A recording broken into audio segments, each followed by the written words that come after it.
What is up, everybody? Coming to you live once again from my parents' house. We got episode. I honestly forget the number of the after show because I have recorded this fucking after show so many times. Yes, confession, I do record episodes and end up not releasing them because I don't feel it. But anyway, we got a Changavi after show episode, guys. It's late at night. It's Monday night. I'm chilling. I'm vibing. I'm doing my thing, as the kids say these days. And I just want to talk. It's been a while, I feel like I say this every single time I'm on here. It's been a while. I want to catch up with y'all. I want to let you know what has been going on to the three people that actually give a shit. But before we start, peep this sweater. Sweater, crew neck. I think it's called a crew neck. That's what everyone's calling it. But it's a crew neck of my hometown, Cupertino. And you got all the cool places in Cupertino that all the locals will know. So it's pretty dope. It's actually, I really like it. It's super comfortable too. I don't know why I'm giving these people a plug, but anyway, I just thought the crew neck looks sick. So shout out to I think it's this guy. I saw it on Facebook. It's this guy like Dave or something, and he was making these crew necks, and he was putting them up on this website for like $40, $30, something like that. And I was like, I got to do it. I got to do it for the 408, for the suburbs, for the suburb king himself, for the place I'm from. I got to do it. I have to do it to him. So I ended up purchasing this beautiful crew neck, and I don't regret it at all. It looks fly and it's comfortable. It's comfortable as hell. I've worn this to the bar before, and I've gotten like 3 compliments on it. And not from like women, I get it. It's Valentine's Day. That's what everybody wants to hear. Like, Anuj, who's your Valentine this year? Anuj, who are you taking out for Valentine's Day? The answer is nobody. But we'll get into that. We'll get into that and all sorts of other information. I bet you when this episode comes out, Valentine's Day would have already passed. So to my couple friends out there, to my people who are in relationships, and to those who sadly wait and hope in their rooms like Romeo did one night in Verona. I'm pretty sure I messed that reference up. But for those of you that are waiting for your one, it'll come. Don't worry. Sit tight. But anyway, I'm not here to give life advice, but I am here to give life updates because I do have a life update for y'all. Look, you've probably been noticing, right? If you follow me on Instagram, which by the way is at the Changavi Show, you follow me on Twitter at the Changavi Show as well. I could use more than the 12 followers that I have.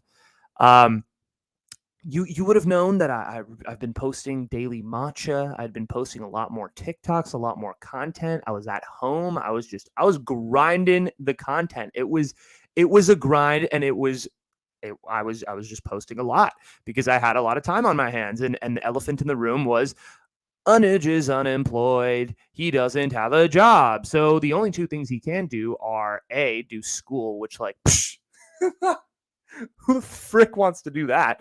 Or B, apply to jobs and make content about that whole process of feeling completely and mentally fried. So I made a whole ass episode about unemployment, and I recorded a bunch of content, and I put it out on TikTok and Instagram and whatnot. And sure enough, like 3 days later, I ended up getting a job. So basically the life update is I am no longer unemployed. I ended up securing my position. I will be back with one of the 3 sports teams on this wall. You take a pick. If you know who I am, you know which sports team I'm back with. But if you don't know who I am, I'm certainly not revealing where I work, especially, no, I'm kidding. But I am back. I am working in sports again. It is a privilege. It is a blessing. I am so stoked.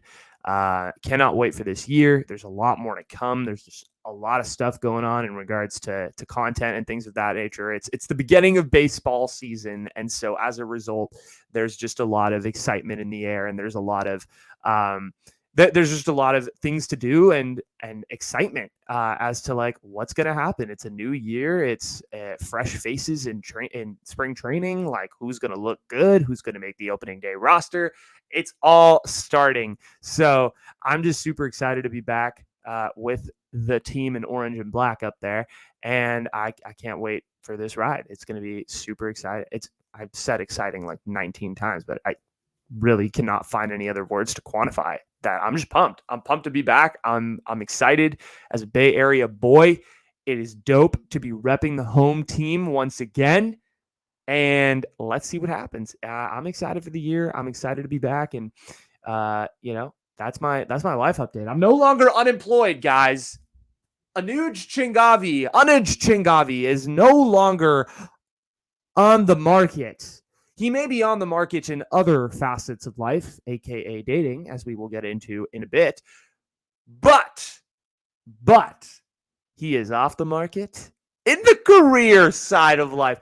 Dude, for what I haven't done in my dating life, which isn't a lot, frankly, I've made up for in my career life. Like in my career life, like I feel like I'm a solid 7 or 8 at this point. I'm getting around. In my dating life, like, it's a solid 0 to a 1. But hey, I will take what I can get. I am doing well in one aspect of life. May not be doing well in the other one, but I'm doing well in one. And that's, you know what? Even though it's Valentine's Day, it's a time to reflect. And I think I'm doing good. In that aspect. And in general, I feel like, and then real talk right now, like I honestly felt like through unemployment, like I was genuinely like, it was mentally exhausting. It's mentally one of the more exhausting periods I've had. Even if it was like 3 weeks long, it was still exhausting, like, oh, like I'm never going to get a job. Like this sucks. This is the worst. I can't do this. This is horrible. And you feel like a loser, honestly, when you're unemployed, because you see you wake up on Monday and you're like, shit, I have nothing to do. And you just kind of like wake up and you just kind of aimlessly wander and you're like, okay, I guess I got to just like figure it out. And that sucks. It's the worst feeling. I mean, you just kind of got to like self-motivate yourself, even though you feel zero motivation to do anything. So, to be out of that period is really nice, but I'm very grateful I had that period in my life. And I think I took semi advantage of it. I think I was able to experience a little bit of stuff and also just, hang out with some people I hadn't hung out with in a while and enjoy kind of the more social aspects of life, I'd like to say, through unemployment. So I think overall it ended up being a good experience. It was very, it was a solid, I wouldn't want to do it again. It's not the type of thing that like I would recommend someone to do, like go get unemployed. Like it's not fun, but overall, like it was something that was worth having. It was worth having that period in life to just kind of like take a step back and figure out like what's next. So glad it's over, but also glad it happened. And that leads me to this. Humility, man. Humility, like, this is what I'm realizing, like growing up, I guess, a little bit. I'm 22. I'm basically a freaking old man around the block, according to these, 12-year-olds that use TikTok.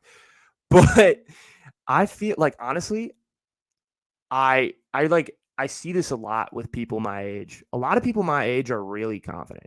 And that's amazing. Like, I'm not gonna sit here and be like, oh, you shouldn't be confident. That's terrible for you. Like, you're a horrible person if you're confident. Like, no, like you're young. You should be confident. You should be bold. I am not that way. I'm naturally a really just non-confident individual, even though I put out content on the internet just to get ridiculed. But I'm not that way. Like, I'm not someone who's overtly confident, who's like, oh, like I got this. Like when I deliver this particular message, like I am the best. I am the GOAT. I have flashes of confidence, but not like true. Like I don't have a tried and true, like loud confidence about my personality. And I'm realizing that like a lot of people say like and I've seen this, like a lot of people have said like to be successful, especially in your career, whether it be your career or even in dating or even in other aspects of life, like you got to be confident. You got to portray an air of confidence, even though you may not have it. And for me, acting is really hard. Like I can't act. I'm not the type of person who's like, I could just go out there and like pretend like I'm feeling something or like pretend like I feel confident in a certain thing. Like when I'm confident about something, like I'm really confident about it. Like I feel like I can double down and I feel good in that emotion. But when I'm not confident about something, like, oh, it's real hard to fake it. Like it is difficult to fake confidence for me.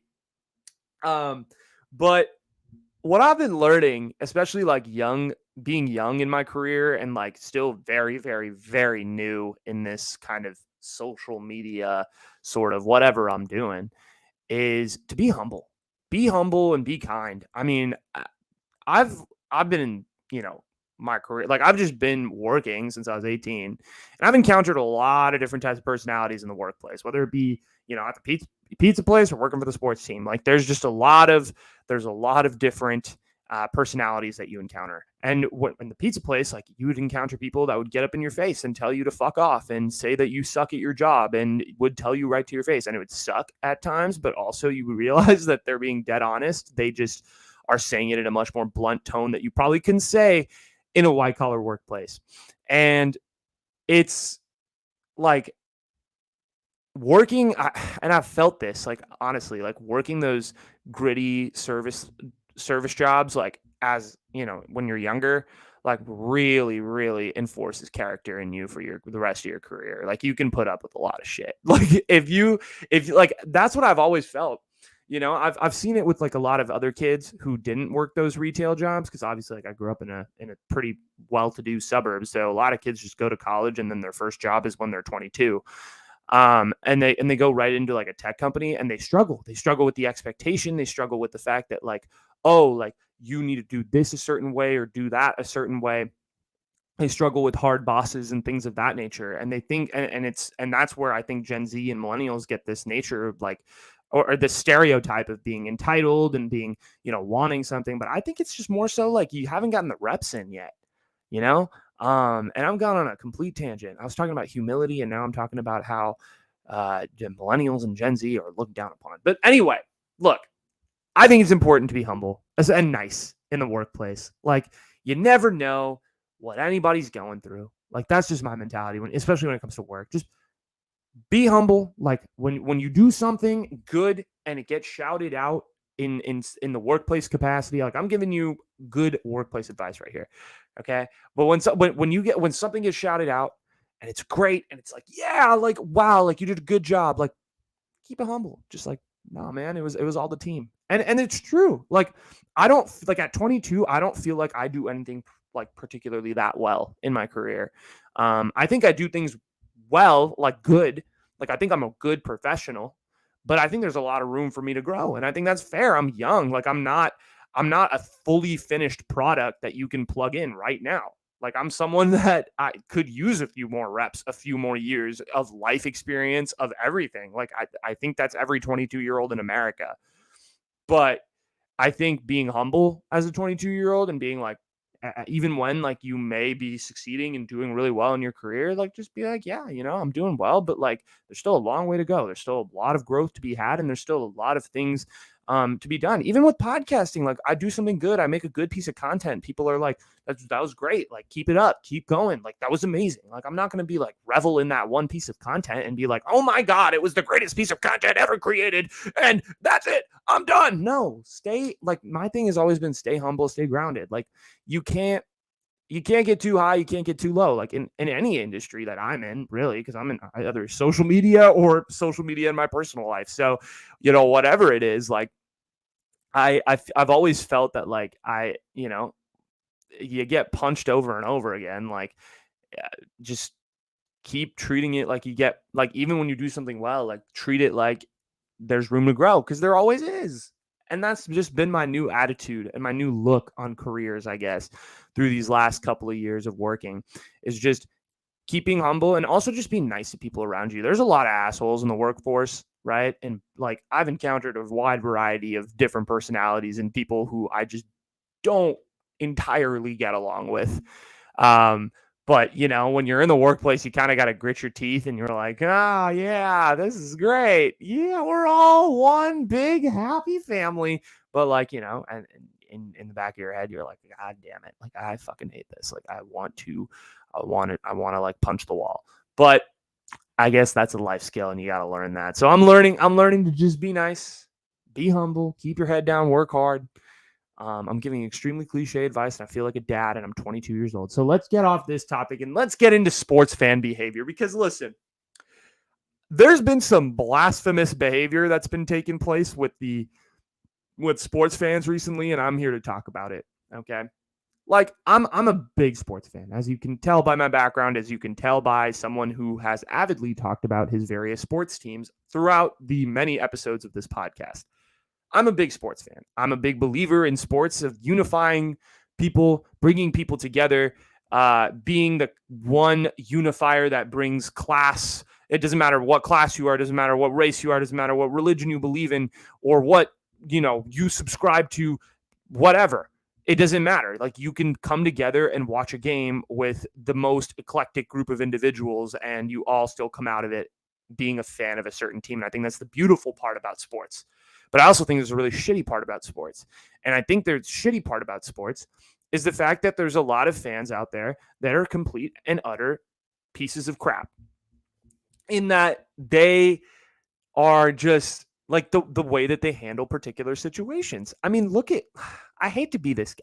I hate to be this guy. I don't want to call out a fan base because when you call out a fan base, people come after you and they think you are calling out the entire fan base. But the reality is, like most sports fans are cool, right? Most sports fans aren't going to go out of their way to like punch somebody in the face. But I'm gonna call out the Niners fan base real quick. This is something I've been realizing. We call ourselves the faithful. We call ourselves faithful to the Bay, right? Oh, yeah, that's us. We are there through thick and thin. And like the 49ers have always prided themselves, and people can correct me if I'm wrong. The 49ers have always prided themselves on being the classy organization, the organization that's above all the, issues that go on in various NFL locker rooms filled with first character guys who aren't going to commit various whatever, like guys who aren't going to commit, mistakes off the field. They carry themselves with class on the field and off the field. And I would hope to think that fans take that same attitude and apply it to their own behavior that their organization is trying to project. Listen, the 49ers have made decisions in the past that don't align with that necessarily, but align with their like classy brand that they're trying to go for. Charles Menahu, literally this year, Charles Menahu. Anyway, but besides that, the 49er fans, when I've encountered them at Levi Stadium, and I'm a 49er fan myself, I'm a diehard 49er fan. I've been following this team forever. I am just in awe of how completely disrespectful, rude, and just classless a lot of 49er fans were. Like what in my experience of going to Levi Stadium, and in my experience of dealing with them online, in my experience of just dealing with a segment of fans. I'm not saying this is every single 49ers fan. There's a lot of really awesome 49er fans out there, and they know who they are, and they know they carry themselves with a level of professionalism, a level of class that, I expect basic human respect, right? Like I'm with that. Like there's a lot of, 49er fans, and a lot of people are going to see this and they're going to be like, you're hella soft. Like, what are you talking about? Like, oh, fans are trash talking, whatever.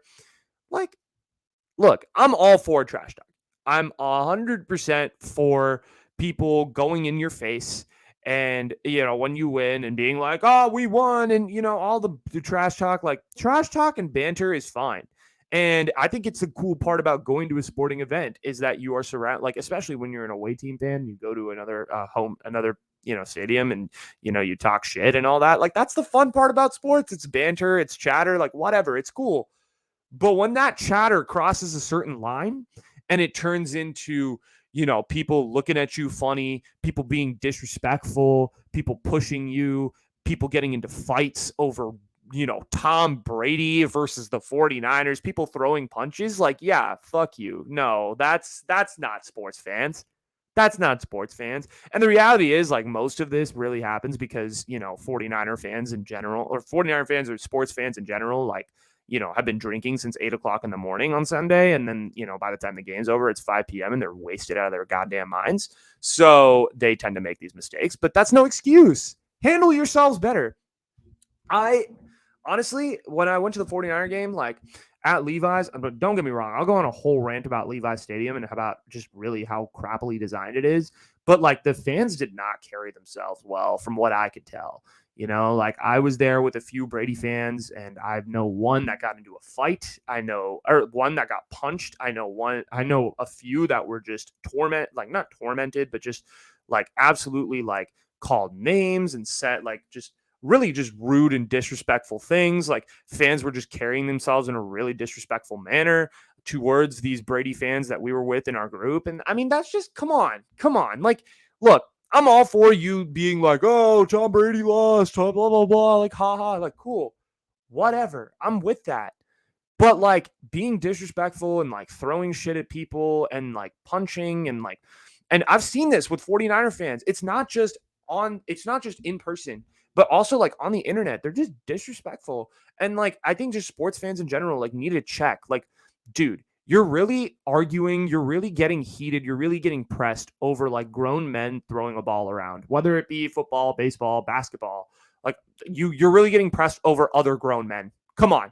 Come on. Let's look at the big picture. It's not that big a deal. It's not that big. And I get it. You can get emotional. You can get all these things. Don't get emotional towards other people. Don't get physical towards other people.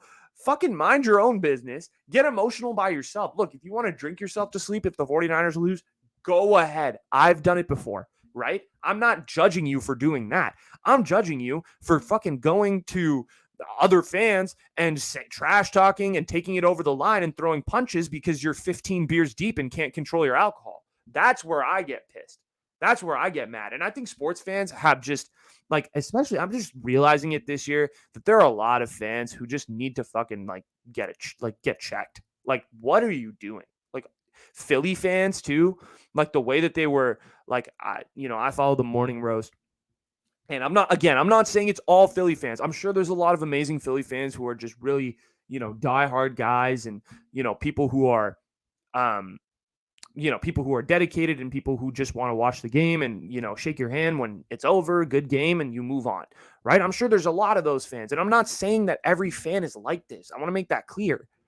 But Philadelphia fans, I saw some videos from the NFC Championship of Philadelphia fans yelling racial slurs, homophobic slurs, throwing beer bottles at Niner fans, like just being disrespectful, being very rude. Like, dude, come on. Like, really? Like, you understand, like, you didn't do anything. You didn't do anything. Actually, you lost money on this game, technically, because you spent $700 to get into the goddamn stadium.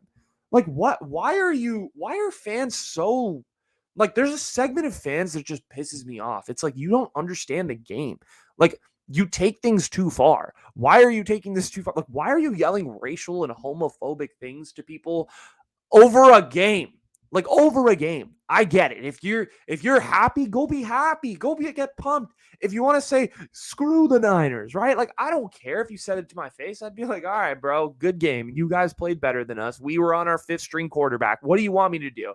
But the behavior of fans these days and just in general, like and the worst part is we as America glamorize these fucking fan bases that go crazy, aka Philly fans. Oh, they're just Philly fans. Oh, they're their own breed. They're built different. They're so dedicated. They're so loyal. They're so loyal to their fan base, right?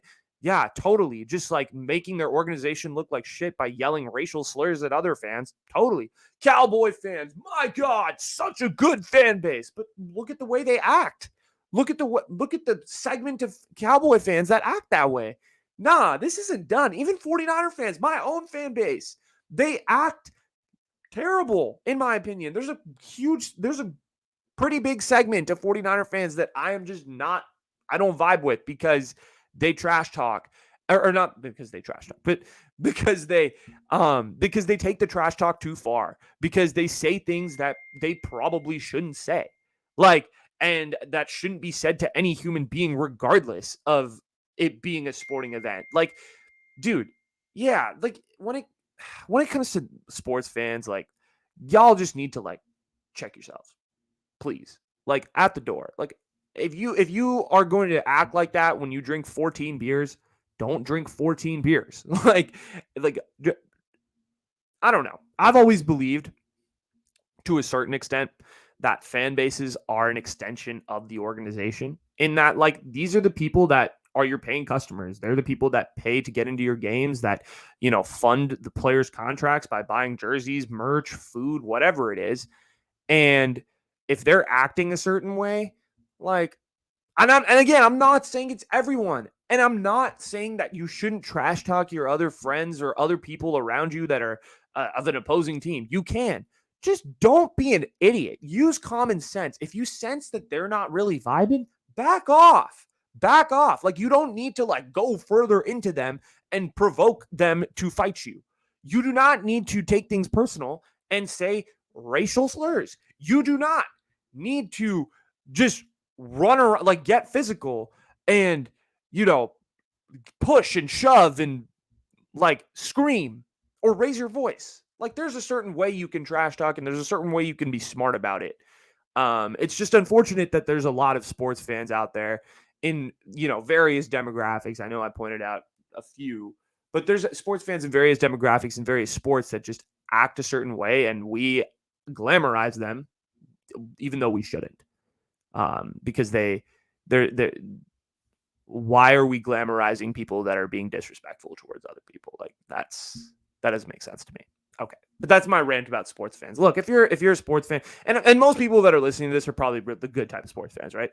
People who watch the game, people who trash talk with their friends, people who, you know, can banter with other people and not have the sort of, and not have the common, or not common sense, but, and not have the urge to take things too far or to provoke a fight or to escalate things to a level in which they probably shouldn't be.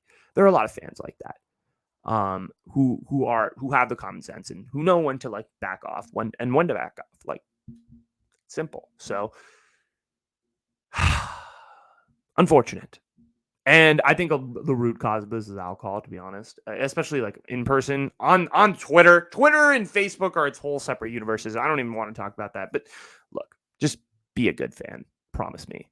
Chang Gang, for those of you that are listening to this part, please be good fans. Don't just go out there and be a doofus like the videos you see on the internet. Okay? Please. For me. For your boy. Come on. Okay. We got to talk about Valentine's Day, right? This is the day that everybody wants to hear. I'm wearing red. It's the month of red. It's the month of love. February 14th, 2023. By the time this episode releases, it'll be done. But tonight is the day before, or when I'm recording this, it's the night before Valentine's Day. And a lot of people are asking me, they're like, well, not a lot of people, but I guess, yeah, a few people. They're like, Anuj, what are you doing for Valentine's Day? There's been a few people that have asked me that question. Anuj, what are you doing for Valentine's Day? And I'm like, not much. Probably just going to, stay at home, hang out, chill, eat some good food that I make myself. Because I'm a cook now. Chef Changavi in the kitchen, baby. But nah, like, honestly, like, I don't think, I'm not going to be doing anything. But I did do, like, I think I did, like, a whole episode last year. I did, like, a whole episode last year about, like, Valentine's Day and about the significance of, what's it called? What did I do? It was, like, the significance of, like, the different phrases from Valentine's Day. Like, fun fact, I'm going to drop some fun knowledge on you for Valentine's Day. Did you know? Drum roll. Did you know that the phrase hitting on comes from the original Valentine's holiday in Rome, Lupercalia, which basically, to signify your love, you and your significant other would hit animal skins against a wall. And that's where the phrase hitting on comes from, right? Like, I'm hitting on this girl. Hitting on comes from the act of hitting animal skins against a wall, because that supposedly signified love back then. So there you go. I dropped some knowledge. But anyway, look, I guess I could, transition this to what's the dating life looking like, right? You made a lot of promises. You've talked about maybe going on the apps. You've talked about giving dating a shot. an honest shot. You've talked about maybe showing some of that W Riz, as the kids call it these days, and risen and dizzing some women, right? Have I talked about that? Yes, to a certain extent. Have I said risen and dizzing before? No, but I enjoy that phrase, so I'm going to continue to use it. But I have not rizzed and dizzed anybody yet. I don't know. I don't know how I feel about dating. Honestly, like I really don't feel anything. Like I don't feel the need to. Like, is it something like right now? Like honestly, in my life, and I've explained this before. I feel like I don't know. I feel like relationships right now for me are like a want, not a need. You know, it's not like I'm wake up every day and I'm depressed because there's no one in the bed next to me. Although I do live with my parents, so if there was someone in the bed next to me, I would get my ass whooped so hard that it would be redder than those animal skins that are getting hit against the wall on Lupercalia because of Valentine's Day. You see the way I tied it all together? I'm a fucking genius. But anyway, I would get whooped so badly if that were to happen. Yep, I don't even want to know. Anyway, no, I don't need a relationship. I actually know a lot of people that consider a relationship right now, like they're not my age. They're maybe like 3, 4 years older, or even some of them are my age. They consider a relationship a need. And I'm not disrespecting those people. I know there's like a lot of rhetoric, especially in media, of like, oh, like when you're single, like you're anti-relationships. Like, ew, couples, gross. Valentine's Day, pew. Why don't they care about us single people? We are out here being warriors, just sad and depressed. I don't care. I don't care. Like, there's a lot of really pressed single people who are like, oh my God, like Valentine's Day. Blah. Like, dude, if you want to celebrate Valentine's Day, go celebrate Valentine's Day. Go make it as grand as you want. Go do a picnic in the park. Although the weather in the Bay Area tomorrow is not supposed to be that nice, and it's supposed to be kind of cold, so probably don't do that. But go to brunch, go to lunch, go to dinner, go to a nice place, go watch a really nice rom-com at home. I can recommend you 3 right now: Forgetting Sarah Marshall.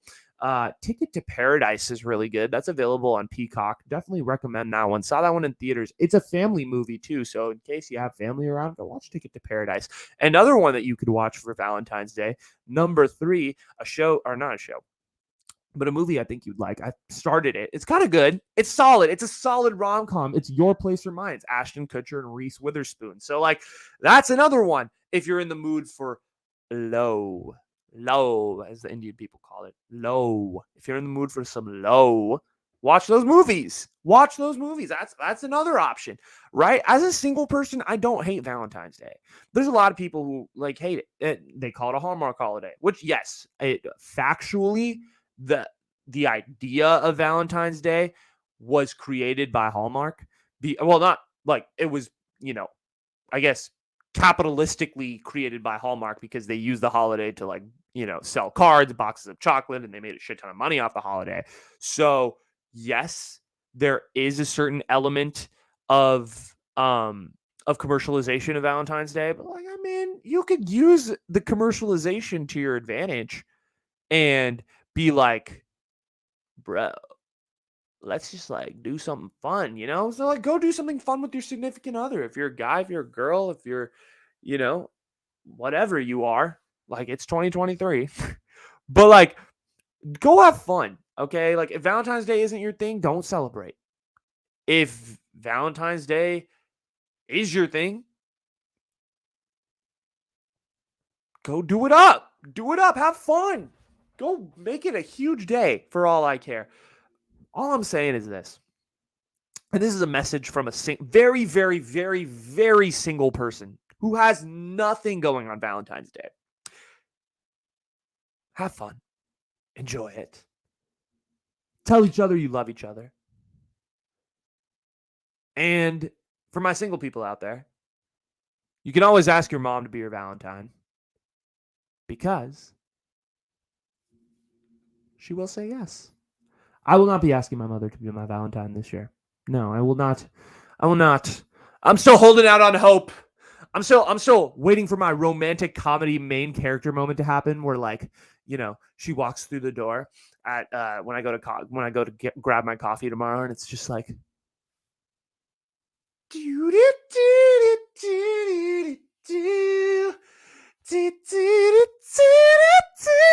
it's like, oh my God, I found my Valentine's Day. And then I can riz and diz, the whole deal. I don't know what I'm saying. I'm just ranting at this point. I'm literally saying random thoughts about love. What is love? Baby, don't hurt me. Okay, I had to do that. I had to do one. I had to do one of those drops, especially for Valentine's Day. But yes, happy Valentine's Day to all of those who celebrate. Happy Singles Awareness Day to all of those that celebrate. Singles Awareness Day, actually. I just realized this. Sad. That's pretty funny. Anyway, go have fun, kids, on Valentine's Day, but not too much fun. I don't want to see any babies in 9 months. Unless you're trying. If you're trying for babies, hey, good luck. But if you're not, hey, just be safe. Be safe. No babies in 9 months, okay? That's the goal. It's the goal of this Valentine's Day. No babies in 9 months. Okay. We're going way off track. Let's go to something else. Am I a good podcaster? You're thinking, you're like, what? Yeah, I mean, no. Yeah, I mean, most of you that think no probably aren't even here at this point. So why the hell would you even care? But I've definitely had this question percolate in my mind of like, am I really good at this? Am I good at this, or am I just really shitty at this? And I just kind of just talk into a microphone for 3 friends of mine, and they like it, and I like it too. And the answer is, I don't think I'm that good. I don't think I'm a good podcaster. I think I'm entertaining. I think, like, in person, if you were to meet me, like, I don't think I would be able to say half this shit in person because I have anxiety, and it would just be like, or I'll also just be like looking down and I'd just be like, yeah, I'm totally.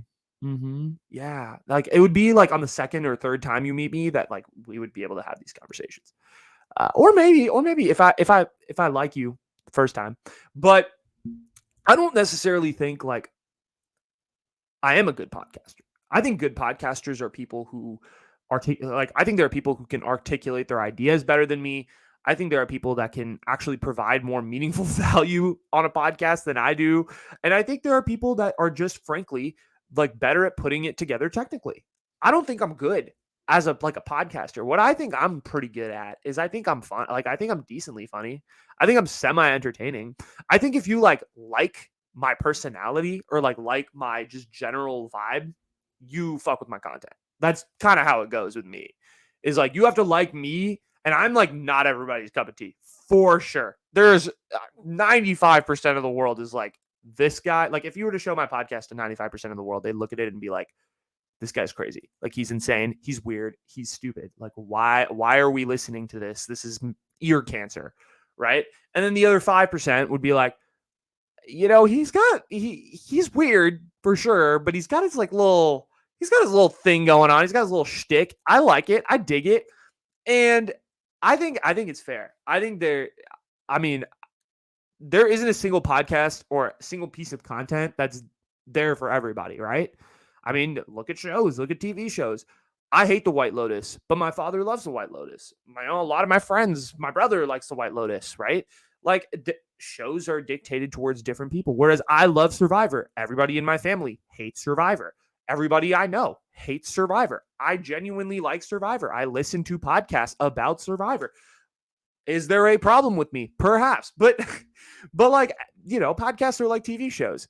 Yeah, certain people love the Changavi show. They listen to it. They enjoy it. They enjoy me ranting about various topics. They can relate to me as a 22-year-old single adult living with his parents, still trying to figure out his life. There's a certain group of people that kind of relates to that. There's also a certain group of people that, are 35 and successful and are, living in a house with their high school sweetheart, and they're sitting there and they're like, what is this kid talking about? Like, he doesn't know what the hell he's saying.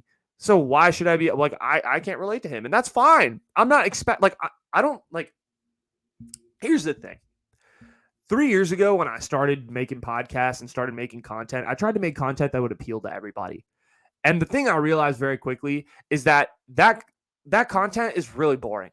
Like it's really boring, and also I hated making it. And that was interviews. I was a big like if you guys have been here since the beginning, the Essential Question podcast, I used to interview people. I used to interview people and they used to come on my podcast and it used to be a lot of fun. I enjoyed some of the interviews I did. Don't get me wrong. Like I really had a good time with a lot of the interviews I did.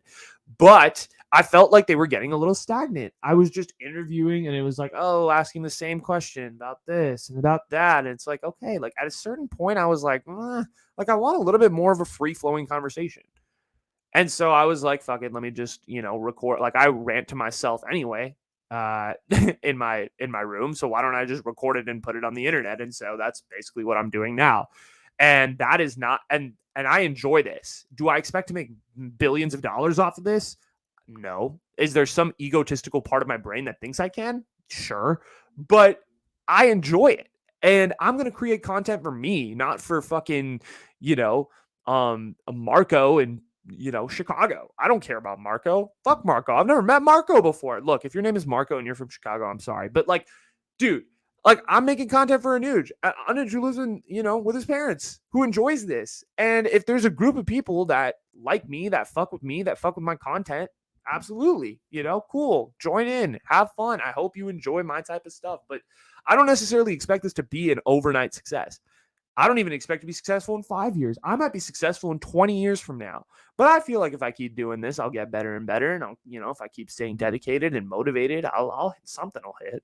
I mean, it tends to happen. It's a numbers game. You can't just fail at everything in life. Even though, that is very possible. But the question of, am I a good podcaster? I don't think so. I don't think I'm that good. I don't think I'm the best articulator. I don't think I'm the best interviewer. I don't think I am the funniest. Like I think I have my own. I'm trying to find my voice and I'm trying to find my style. And I think it's okay to admit that I'm not there yet. And that's where I'm at. Okay, but look, you want to talk about different styles and different podcasts. That's cool, right? Brown TikTok. We need to have a conversation. We need to have a conversation about brown TikTok. This is for my Indian people, my Desis, right? A lot of people will I've noticed this too. You put hashtag brown TikTok, a lot of Latino, Latinx TikTok comes up. And I'm like, I mean, look, respect, Latinx community, love it.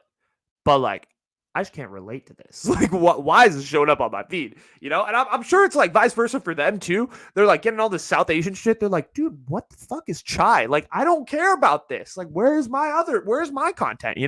So unfortunately, this is not about the Latinx TikTok. This is about brown TikTok. What I mean by brown TikTok is South Asian TikTok. Anyway, look, South Asian TikTok, we need to have a conversation.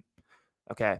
Back in 2020, 3 years ago, your guys' brown TikTok was the coolest. I thought it was so cool. I thought it was so sick that you could have so many different angles and so many different stories that you could tell.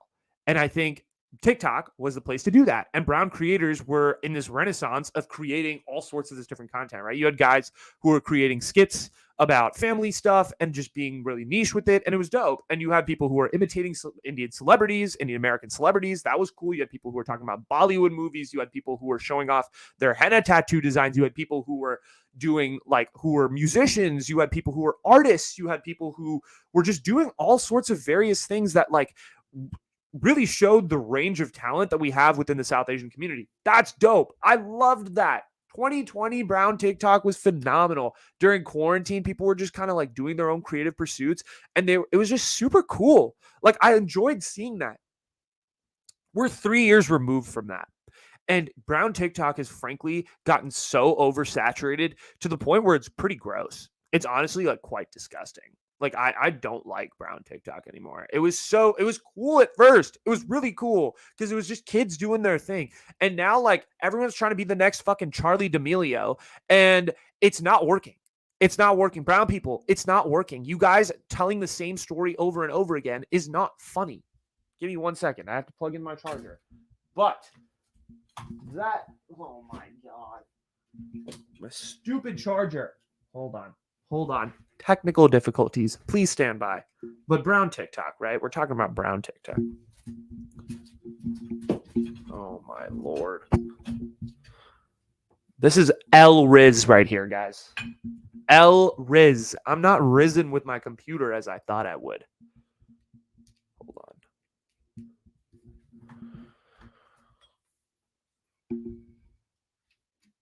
Because the low battery thing came up on my computer. I was like, what?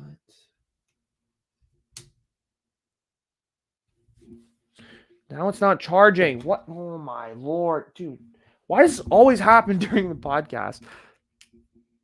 Let's go. Okay, we're fine now. We are absolutely chilling, but we're talking about brown TikTok, right? And how 2020 was so cool because there were so many of these unique angles and unique stories. I feel like brown TikTok has been reduced to about 3 things now. Number one is a bunch of get ready with me videos from these same like 5 brown girls that literally tell the same fucking story over and over again. And they're like, stay tuned for part 175 of how my mother caught me with my sneaky link. I'm like, I don't give a fuck. I don't care. Why couldn't you have just done this in one part? Okay, that's one part of brown TikTok. The other part of brown TikTok is the fucking dudes. And they're like, I'm Raj and I'm jacked as fuck. Look at me. Oh my God. Bulging biceps. And then like everyone's like, Raj. And then you like click on his profile and it's like, Raj, 15-year-old, Edison, New Jersey. Like, bro. Okay. So that's the second part of brown TikTok, right? And then you get the third part of brown TikTok, which I think is just, it used to be cool because it used to be niche, right? You had guys like Scotchy, who I've had on this podcast, who made skits that were really niche and unique to like Indian heritage. And I feel like they really hit like a unique spot with people. It was just like unique skits. It wasn't making fun of Indian parents like as a whole, but it was like really just subtle references to things that Indian parents do that are fucking hilarious. Now, every Indian kid seems to think that they can make these skits, but they try to make them as general as possible, right? So now it's like, watch me say all these sorts of English words in an Indian accent. So they're like, Barata. I'm like, dude, this is not funny. Like, okay, like you can do an Indian accent. Great, right? Aluminium. Like, dude, relax, okay? Your TikTok isn't that cool. So, like, I feel like I've seen these, like, 3 different types of TikToks, right? Whether it's the fucking Get Ready With Me part 177, fucking the stupid accents, like, of like, you know, making fun of that, or just, like, bland Indian jokes. Like, I feel like we've gotten to the point where, like, brown TikTok has hit a creative lapse, right? We don't know what we're doing with ourselves. Credit to people like Scotchy and people who started early on, Sachin and I think Avi Dixit is another guy. There's a few other people in this brown TikTok community that like either like pivoted and now they're doing like kind of more general stuff. So like Sachin is definitely doing a lot more like general skits of like, it doesn't matter. It's not just about being Indian, but like, you know, just being a general human and being in a certain situation, like about dating or things like that. And those do well. Like I enjoy those skits. So there's a good balance there. But I feel like there's a lot of brown people that have been like that, got their following through like their brown content. And so as a result, they're just continuing to churn out more brown content and it's not good. It's just objectively not fun. I've also been stuck on brown wedding TikTok recently. God damn it. That is such a regret. Dude, I don't know why. Okay. I think it's because my brother recently got married and the algorithm or something. I swear to God, the algorithm has definitely sensed that some relative of mine has gotten married. And so I get like 18 POVs a day. POV, your brother or POV, your brother, your best friend, your cousin is walking down the aisle and you're watching it and embracing the emotion. And I'm like, dude, I'm over this. I already had this happen. Why do I have to watch this over and over and over again? The algorithm seems to think that I am obsessed with getting married. I'm not. I promise you. I promise. The shadi will not happen with the next 4 years. Okay. That's off track. But I feel like brown TikTok needs some quality control here. Okay. And my quality control advice is just find things that are unique. Do the things like, just don't do the things that like every other brown TikToker is doing. Don't tell the same stupid story about how you got caught at the mall with your sneaky link and you're brown and so your Indian mom whooped your ass. Like, I don't care. I don't care. That's not a funny story to me. That story has been told 178 times. Tell me the story about how you had this creative passion and your parents didn't let you pursue it, but you're doing it. Guys like Paige Patel, he's a brown videographer, photographer. He's super dope. He's hella cool. He's not making Get Ready With Me part 207.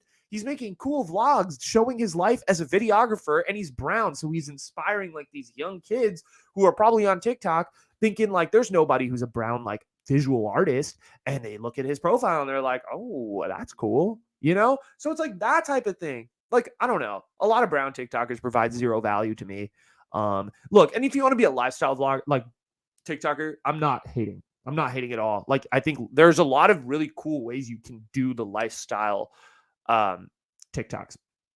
And I think there are some really authentic Get Ready With Me's too. Like there's people who tell stories about, you know, how like alternate angles to look at a situation, you know, like a common theme I've noticed in a lot of these like Get Ready With Me's is like, fuck the aunties. They're so judgmental. They're pieces of shit. I saw Get Ready With Me the other day. That was a girl explaining how she's friends with all the aunties. And I was like, that's dope. Like, hell yeah. Like, no, that's a different perspective. It's not something that's repetitive. We're not like, it's not the same sneaky link bullshit, right? It's different. Make some different shit. Use your head, right? Brown people are some of the smartest people, right? In America. They make, there's a study done. Number one highest earning race is Indian Americans. They earn like $126,000 a year. Pakistani Americans aren't far behind. Y'all can use your collective brain power that you used to study for the MCAT to come up with something a little bit more creative in terms of your content. That's all I'm saying. So, brown TikTok, I expect a little bit more from you. I will start rating accounts if, like, I will start going into people's accounts and rating them and giving you guys constructive criticism if this problem does not change. Okay? I'm delivering this message to all of brown TikTok. Please change your content. Get Ready With Me's accents not working out for me. Let's make something unique. Let's make something different. Make some music. Make some fun. Do something fun. I don't want to see some Never Have I Ever bullshit edits anymore. Okay, leave that to me. Leave that to quality control. Okay, we're done. We're done with brown TikTok. All right, but we aren't done with brown people because, as I was talking about earlier, there's a lot of people. I think aunties have become the great emotional punching bag of Indian Americans and South Asian Americans. I genuinely believe this. I think there's a lot of people out there that just blame all their problems on the aunties, you know? Oh, this auntie said this, and now I feel a certain way about it. Oh, this auntie said that, and now I don't feel so good. Oh, Auntie G, Auntie G. That's all they do. They complain about the aunties. There's a lot of people that do this. And I am one of those people to a certain extent. I think there are some aunties out there that are judgmental pieces of shit, and frankly, who are pricks. I am with that. There are aunties who are assholes. There are also aunties who are really dope, who are very cool, and both things can be true. So let me defend the aunties for a second, because there's not a lot of defenders of aunties on TikTok, on YouTube, anywhere. No one really defends the aunties, especially since Never Have I Ever basically like judgmentally assumed every single auntie is an ass. I feel like aunties are misunderstood. Okay. There's a certain level, there's like different nuances, I think, with aunties. First of all, I think aunties can be incredibly loving and generous and extremely just selfless for anybody. We all have aunties that in our lives, if you're brown, that, and sorry for my white people that are listening to this still, like, you can feel free to fast forward this part, but you probably won't understand. But there's like, look, there's aunties in all our lives that have done something for us that, you know, was really sweet. And yes, do they, you know, talk about weddings a lot? Do they talk about gossip a lot? Are their conversations generally pretty surface level? Sure. But like, is it hurting you? Not really. And look, we all have our bad aunties, and we have our good aunties. And I would like to think in my life, I've had more good aunties than I've had bad aunties. Will I ever name those bad aunties on this podcast? One day, maybe. It could get me a lot of hits, particularly in the South Bay area. But there's bad aunties and there's really good aunties too.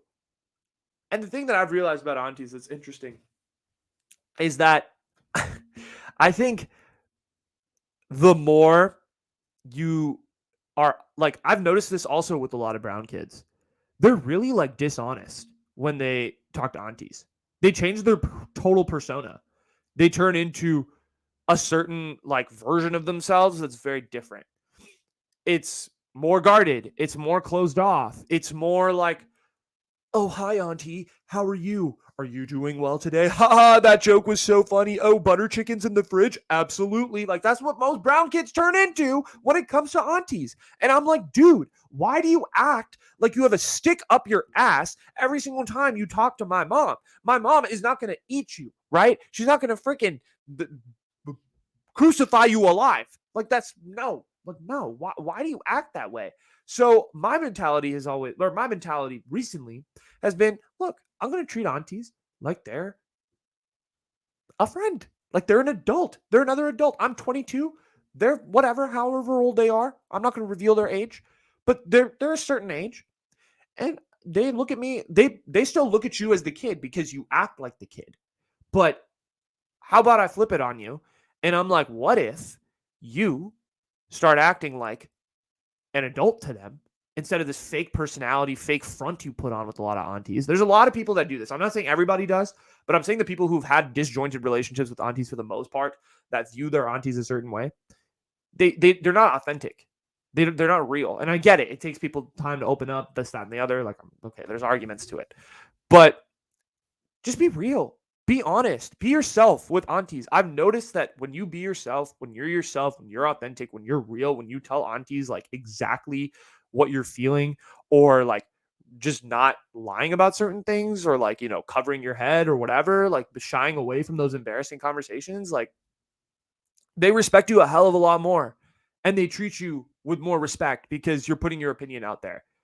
And look, they may disagree with you. You may disagree with them. That's life. You disagree with people, but they're going to respect the hell out of you more if you're yourself and you're authentic and you're real, versus you being, a freaking plastered doll with a stick up your ass. Like that won't cut it. So that's just my opinion. I think generally aunties are pretty harmless. They're like a level 1 threat level. They don't do anything. For the most part, there's some look, before all you brown people get all up in my DMs, there are psycho aunties. I might tell the story of my psycho aunties one day.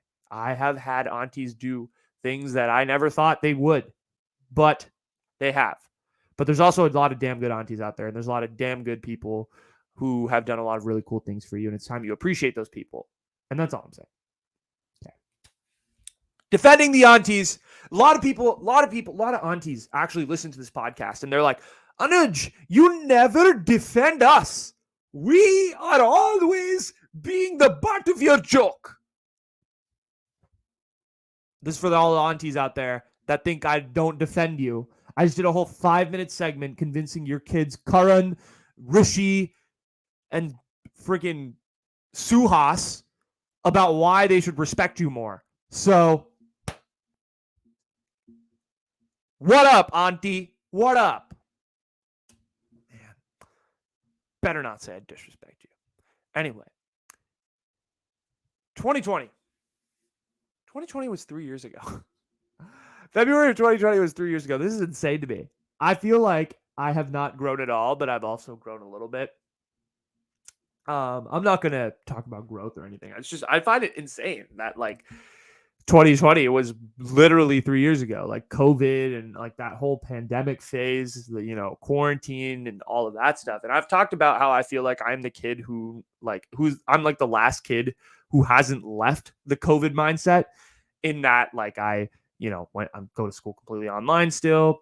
All this stuff, but like it's It's kind of crazy. It's kind of crazy where we were 3 years ago, where I was 3 years ago. I don't envision that if you had told me in January or February of 2020 on Valentine's Day that I would be in my childhood bedroom in February of 2023, I would have thought you were a little bit insane. I would have thought you were a little bit crazy, but I'm here and I'm recording this podcast and I couldn't be happier. So I don't know. It was mind blowing to me. It was just a thought that I had. Like there was nothing really even wanted to comment on. It was just more so of like, can you believe that 2020 was 3 years ago? Can you believe that we were, uh, those, I can't even remember the TikTok sound. Oh, the don't stay away too long. Like that stupid sound. Or Buttercup. Right? Like those, like we're 3 years removed from that. And it's also kind of crazy because it's like I had so many things planned for the like second half of 2020 and the back and 2021 in that like I was going to be an RA. Like I just gotten word like literally 4 days before we left that I was going to be an RA. Like I had a job lined up on campus. Like I really thought I knew where I was going with my major. Like I was headed in a certain direction. I was writing up the contract. Like it was definitely going to be something more creative. Like I thought I was going to be, something of like a teacher or maybe, something in that educational space. Like I had this whole life plan in 2020 and I'm following literally none of it now. Like I look back at some of the stuff I wrote in 2020, like in terms of like contract, like we had to write a contract to like, cause I made my own major and that's at the old school I used to go to. So I wrote a whole contract about why I should be in that major or like why that major represents who I am. And I started writing it and it's all garbage. I do none of it now. Like I literally am not, I'm not involved in any of that. Like I'm not doing, I don't even want to like write for film or teach or do any of that. Like I found this new career that kind of just like fell into my lap, which is insane to think about. And you know, 3 years ago is also like the last time I really felt like a college student. I've been in college for what 4 years now. Technically, it'll be 4 at the end of this semester, and I feel like I haven't been in college. I feel like pretty much I entered the real world as soon as March of 2020 hit because that was the day March 13th, 2020 was the day I stopped giving a shit or stopped giving a shit about school. Like I literally like I've not given a shit about a single class after that. I kind of I've haphazardly walked my way through school for 3 years. I have, had no real plan when it's come to school. Like I've switched majors 8 times, but I have a major now. Like everything's cool, but like I don't know. It's kind of crazy to sit here and reflect about where I was 3 years ago, and how I have similar feelings in that like I feel like I have nothing figured out. But I look back as to where I was 3 years ago, and I feel like I have a little bit more figured out. And I'm starting to feel like in my life, I'm always going to feel like I have nothing figured out. It's just you have to look back on where you were in the past to see how much you really have figured out compared to what you had or compared to what you think you have figured out, right? Like nobody has anything figured out at any age. Let's be real. Like we are all just trying to figure out. We're all kids. That's what I'm realizing, dude. Everyone's like, wait till you're this age. What like teachers say this. I was talking to somebody about this. Teachers always say when you're in elementary school, like, or when you're in preschool, it's like, wait till you get to kindergarten. That behavior is unacceptable. When you're in kindergarten, wait till you get to fifth grade. You cannot do this. You're in fifth grade. Wait till you get to middle school. You cannot act that way. Or that assignment is unacceptable in middle school. You turn that same assignment in middle school, they're like, that assignment will not be acceptable in high school. Oh, that assignment, and you get to high school, like that behavior, not acceptable in college. You get to college, that behavior, not acceptable in the working world. You get to the working world, people are all just trying to figure it out. You kind of realize everyone in the working world and just everyone in general in life, and this is like a whole thing, is that everyone from the age of 5 to the age of 99 is just trying to figure out the next stage. No one has any fucking idea what they're doing. Everyone just tries to act like they do, but the reality is no one really does. We're all just trying to like, coast through and figure it out. So if you feel lost, pretty much everybody is lost in their own unique capacities and ways. They just won't admit it to you. And that's funny to me. Like I'm just like, wow, we live in this is the society we live in. Like everyone thinks that there's some answer when you get older and older and older, but there isn't. There is no answer. You just feel you're more lost. And I am I'm 22. I have a little like I'm starting to figure out some stuff for where I want to be in my life and things of that nature. But I don't necessarily have everything figured out. I don't. I'm not like I don't have it all figured out yet. There's still a lot left to go. And I'm excited for the prospect. I'm also anxious, but I'm excited for the opportunity and what's to come. But yes, 2020 was 3 years ago, and who knows if COVID hadn't hit, I probably wouldn't be here talking. I wouldn't have a podcast. I was way too wuss to even say shit in 2020, dude. Like the reason I used to write in high school, I always thought like, and I'll tell you a quick story here before we get into the last topic and finish this up. In high school, I always dreamt of having a YouTube channel. That was like my thing. I really wanted to have a YouTube channel and like make videos and vlogs and things of that nature. But I was never confident enough. I always thought like if I grabbed a camera, people would laugh at me, people would make fun of me, people would be like, this guy's an idiot, he's a shit. Why is he doing what he's doing? But then I realized, and then even I got to college, I was still unconfident. I was still unconfident in so many things. Like I was like, why? What? Like oh my god, people are gonna make fun of me. Like I shouldn't do this. And so writing a blog was a huge step up, and putting my name on it because I could write it, but then like I didn't read my shit after I wrote it. I just submitted it. But then I stopped writing and I was like, I need something to do. And so I podcasted and I was shit scared the first time I podcasted. You could like, I edited things out and like made sure everything flowed together. And I was like, I ended up realizing like there's something beautiful in the imperfection. Like that's where the golden moments come is when things are not right. And that's when I realized like, I don't give a fuck. Like people will comment on my podcast, but most of the time it's positive. Most of the time people are like, that's, you have a great podcast. I listened to an episode. It was awesome. And I'm like, well, they didn't listen to the episode that they didn't agree with, or they're not going to tell you to your face. They might tell my parents, oh my God, how dare you have a child on the internet speaking about all these things and using all those words. I don't give a crap. I don't care. My parents are like, he's an adult. He'll make his own decisions. Cool. I don't care. That is a cool point that I feel like I've reached that maybe 3 years ago I never would have thought I would have even been on the internet. This podcast was basically invented because of COVID. So shout out. But we got one more topic to go, and I'm going to wrap this up fast because we're at an hour and 7 minutes. And who wants to listen to me babble for that long? Did I miss my last chance to make friends? This is something I've been thinking about recently. A lot of people, I'm on social media a lot, right? I work in social media, so I tend to browse the internet quite a bit.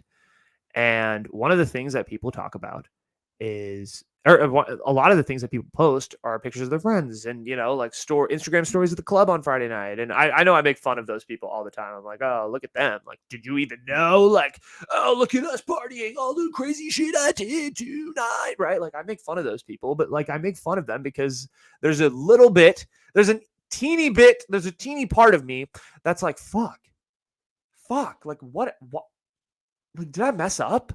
Like, did I mess up somewhere in the coast of life? Like, was I supposed to enjoy these 4 years, like 18 to 22, a little bit more? Was I supposed to party more? Was I supposed to get blackout drunk and throw up in an alley at 3 a.m.? Was that something I was supposed to do? Was I supposed to hang out in college and make lifelong friends?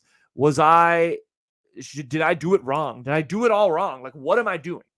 Right? Like, did I mess up the social part of my life? Am I never ever going to have friends? Like, I look at a lot of people in my life and they made their best friends and their bridesmaids and their groomsmen friends and their friends in general just in college. And I'm like, fuck, I didn't go to college. So like, I went to college online. I don't have very many friends from that. I have a few friends from different things, but like, other than that, like, I don't, like, a lot of my friends have been the same for about 4 years. And it's like, shit. Like, did I really fuck up? Did I really miss my last chance?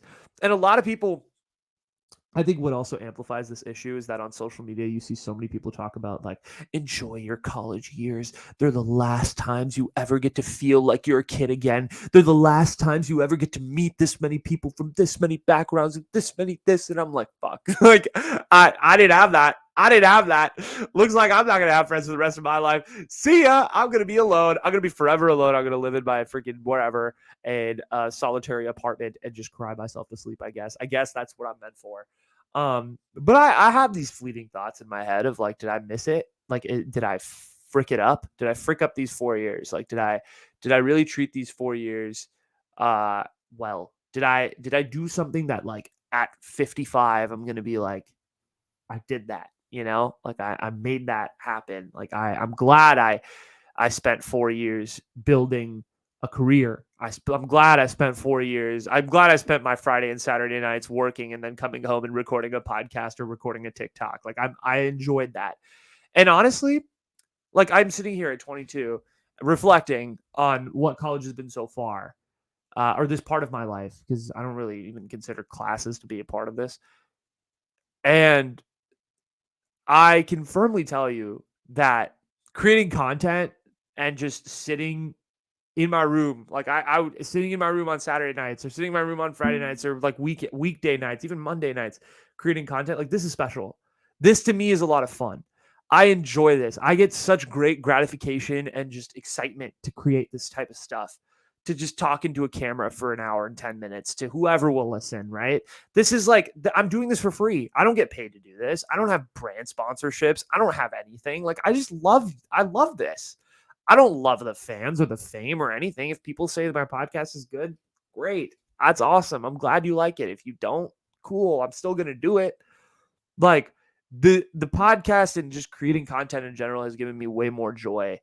It's almost fulfilled the joy of friends, I guess, if that makes sense, because I feel a great deal of satisfaction of just going to bed at night and making content and having, you know, I'm trying to find the words to describe it. I'm trying to have a profound moment with you guys, but just having, having fun and feeling satisfied in creating and doing something that like I enjoy. I think that just gives me the greatest amount of satisfaction. Like podcasting makes me feel alive. That's like and this is, I'm going to say this, I guess this is how I'll end it. One of the things I've always been thinking about, and I heard this quote like 5 or 6 years ago, but it's like, it's very cliche. It's like, do what makes you feel alive. Do what makes you like you get goosebumps. Do what makes like the hairs on the back of your neck stand up. And every single career move I've done is because it makes me feel alive. It's scary, but when you jump in, it's like, wow, like I'm so happy I did that. Like, this is why I did it. This makes sense. It's worth not going to the party on Friday night. It's worth skipping out on all those lifetime friendships because I feel a certain type of way when I podcast and when I put it out on the internet. I feel a certain type of way when I'm, at a sporting event in the press box watching the game and doing social media. Like, I feel a certain type of way. It makes you feel alive. It makes you feel amazing. Like, it makes me feel amazing. And that's what I've realized is chase after the emotions of a career and not necessarily the money. And I guess that's why I'm here. I podcast for free and I don't make much money. So, but anyway, I'll leave you with the phrase of do what makes you feel alive, because I feel like that's the one thing I've done. And yes, did I miss my last chance to make friends? Possibly. But I sure as hell don't regret it. Anyway, thank you guys so much for tuning in to this episode of the After Show. I really appreciate it. For those of you that stuck with me for an hour and 13 minutes, y'all are the real troopers. Y'all are the real MVPs. And will you be my Valentine? Did I do the heart thing right? If you're on YouTube, you can see the heart. You can see the heart.